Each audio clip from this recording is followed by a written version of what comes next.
काफ़ी सारे पेरेंट्स का यह कंसर्न होता है कि सर हमारा बच्चा रात में बहुत ज़्यादा रोता है। हम चाहे कितनी भी कोशिश कर लें बच्चा चुप नहीं होता है। लगातार बच्चा 2-3 घंटे तक रोता रहता है, उसके बाद में चुप हो जाता है। काफ़ी सारे पेरेंट्स की यह परेशानी है। यह जो डिसीज़ मैंने डिस्क्राइब किया उसे हम इन्फेंटाइल कोलिक या तो बेबी कोलिक कहते हैं, जिसके बारे में हम आज की वीडियो में जानेंगे। हेलो पेरेंट्स, मेरा नाम है डॉक्टर शौकत पंजवानी और मैं ऑलिव मल्टी स्पेशलिटी हॉस्पिटल में एज अ कंसल्टेंट पीडियाट्रिशियन और नियोनेटोलॉजिस्ट काम करता हूँ। जितने भी बच्चे का जन्म होता है, उसमें काफ़ी सारे बच्चे 2 हफ्ते से लेके 4 महीने तक रात में या तो शाम के टाइम पे एक स्पेसिफिक टाइम पे रोते हैं, जिसे हम बेबी कोलिक या तो इन्फेंटाइल कोलिक भी कहते हैं। अराउंड 25 टू 40% बच्चों को शाम को या रात में रोने की तकलीफ होती है।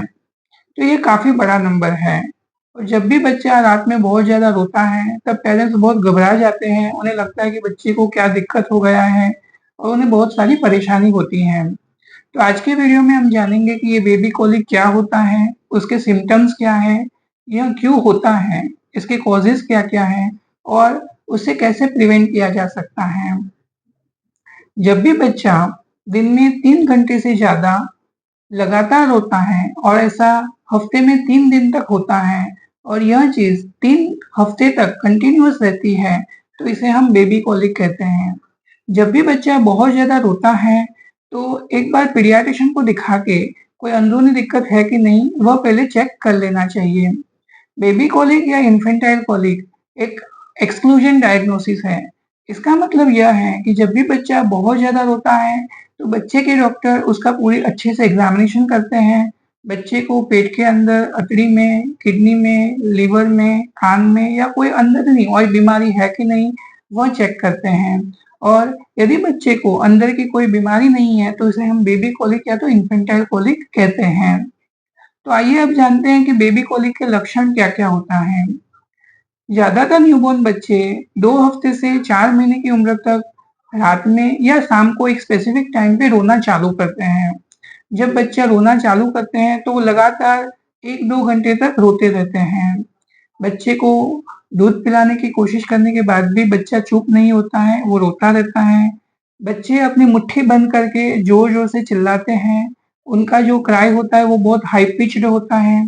बच्चे हाथ-पैर मार-मार के रोने लगते हैं। इसकी वजह से कभी-कभी बच्चे का मुँह लाल हो जाता है। तो यह सारे लक्षण हैं बेबी कोलिक के।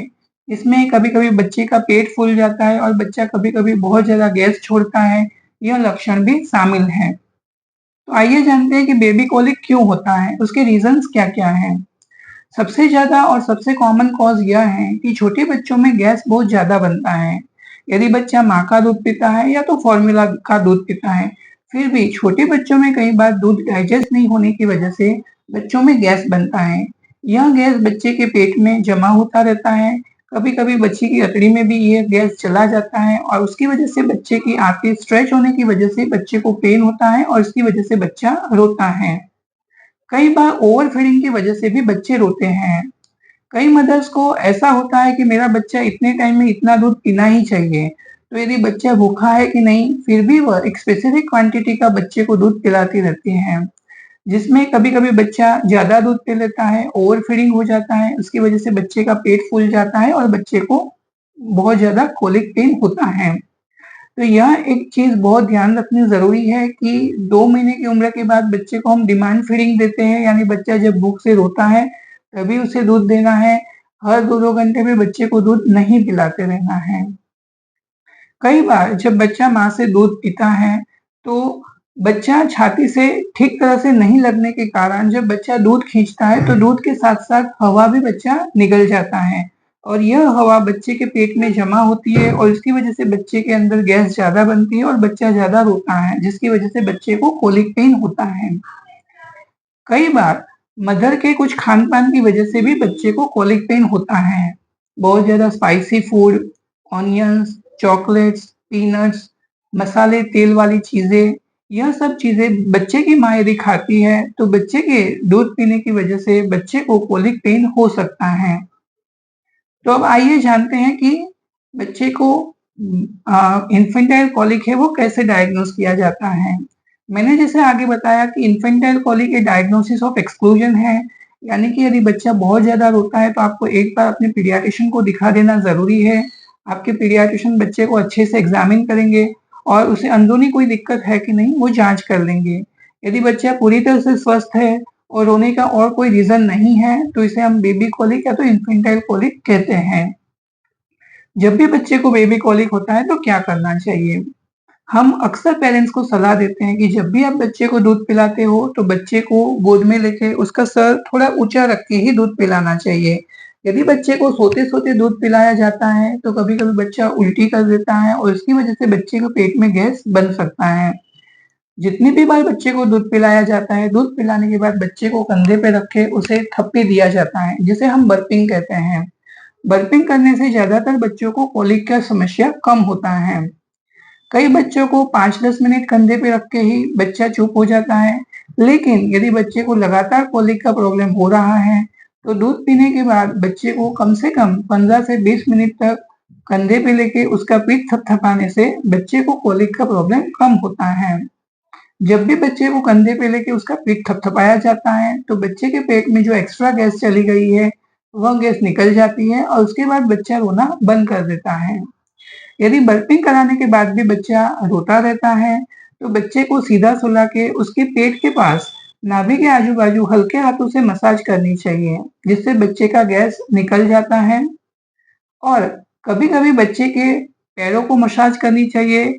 बच्चे के पैर को सीधा करके, उसके बाद उसके घुटनों को मोड़ के उसे पेट के पास ले जाके हल्के हाथों से बच्चे के पैर की मूवमेंट्स कराने से बच्चे का गैस निकल जाता है और उसके बाद बच्चा रोना बंद कर देता है।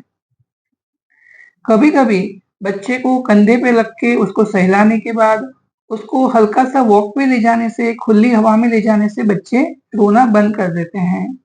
हमने हमारी प्रैक्टिकल लाइफ में ये पाया गया है कि काफ़ी सारे बच्चों को जब रात में बहुत ज़्यादा रोते हैं, तो उन्हें गाड़ी में लेके जाके एक छोटा-सा ड्राइव करा के बच्चे चुप हो जाते हैं। जब बच्चे को कार में घूमने ले जाते हैं, तो मोटर की आवाज़ और रॉकिंग मूवमेंट की वजह से बच्चा कंफर्टेबल फ़ील करता है और उसका रोना कम हो जाता है।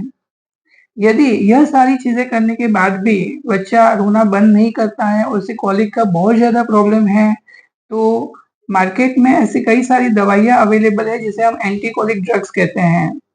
कई दवाई ऐसी है जिसमें साइमेथिकॉन, डिल ऑयल और फेनिल ऑयल आता है, जो बच्चे को देने से बच्चे का गैस कम हो जाता है।